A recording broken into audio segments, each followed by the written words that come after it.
Gobierno de los Estados Unidos. Ni una mención, habla del trabajo de todas las Fuerzas Armadas mexicanas. Mira, esa es la procuradora. Sí. Entre los dos.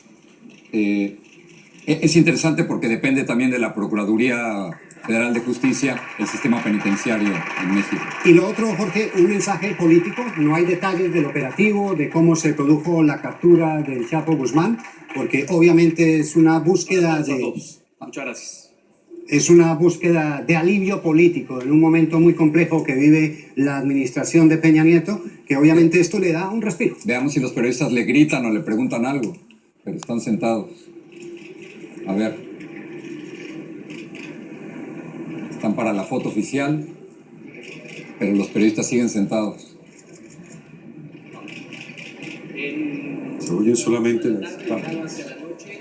Habrá más información al respecto, los convocaremos para decirles el lugar en el que lo podemos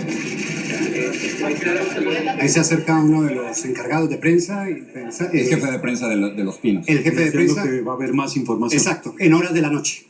En horas de la noche. O sea, tenemos horas de la noche en México puede ser de 6 a 11. Sí, en horas de la noche, porque obviamente estamos a la espera de los detalles operativos de cómo se desarrolló la captura del Chapo Guzmán. Lo que hemos escuchado del presidente Enrique Peña Nieto es el reconocimiento a las autoridades que participaron en esta captura, un reclamo de orden político, insistimos, en un momento en que lo necesitaba un aire, en medio de las muchas complicaciones, venía de un duro editorial del New York Times, de muy bajas cifras de popularidad. Vamos a ver si esto tiene alguna repercusión más allá de las otras circunstancias que viven. El año había empezado terrible, ¿no? Había empezado muy mal. Las cifras de muertos empiezan a ser comparables a las de el expresidente panista. El asesinato de la alcaldesa. Claro.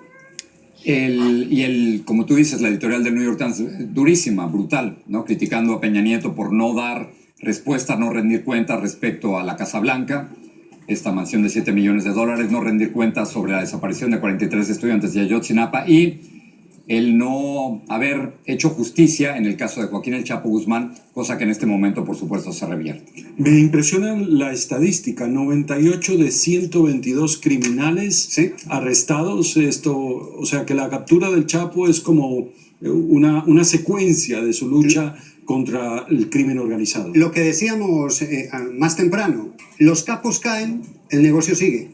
El negocio del narcotráfico continúa. La cifra es impresionante, 98 de 122. Habría que saber quiénes son y qué tan importantes son el orden. Eso supondría que si de 122 importantes tú capturas a 98, entonces supuestamente, eso daría la impresión de que entonces en México el narcotráfico está bajo control, de que no hay muertos, de que la situación está...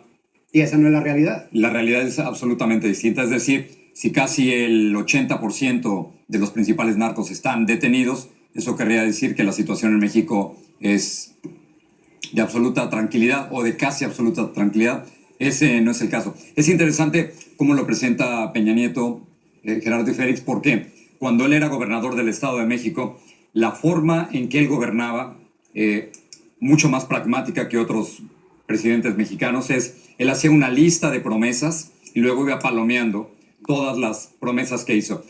Hizo cientos de promesas, desde banquetas y puentes hasta cambios en el sistema de educación y supuestamente, de acuerdo con sus propias cuentas, él iba cumpliendo todas estas promesas. En el caso de la presidencia ya no le salió exactamente igual, pero por lo menos en esta lista de narcos hizo su lista de 122, lleva 98 incluyendo el más grande. Así que es una forma de gobernar, digamos, un poco más pragmática de Enrique Peña Nieto, que se le ha olvidado, por supuesto, después con lo de Ayotzinapa y lo de la Casa Blanca, pero en el caso concreto del Chapo Guzmán, por supuesto que tiene que palomear. Jorge, tú que conoces más el carácter, el alma de los mexicanos, ¿tú crees que el sentir ahora de ellos es extraditar y apoyar al gobierno en un proceso de extradición o va a haber unos ataques a esa decisión? México es un gobierno muy nacionalista y México es un país muy nacionalista, al grado que, a pesar de lo dicho por la DEA hace poco, de hablar de esta cooperación bilateral,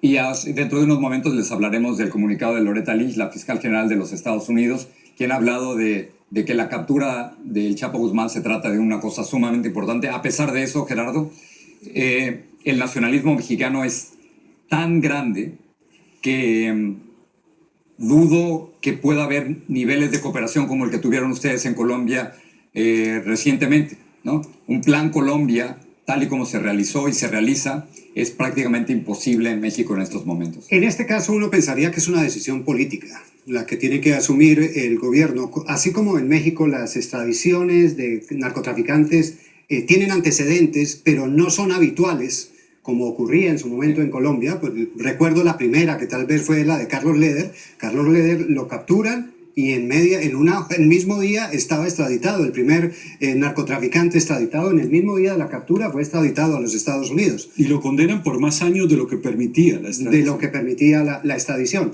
Acaba de haber una decisión de orden político. Es el gobierno. ¿Quiere o no resolver el tema del Chapo Guzmán frente a una extradición? Y más allá de los vericuetos legales que se van a dar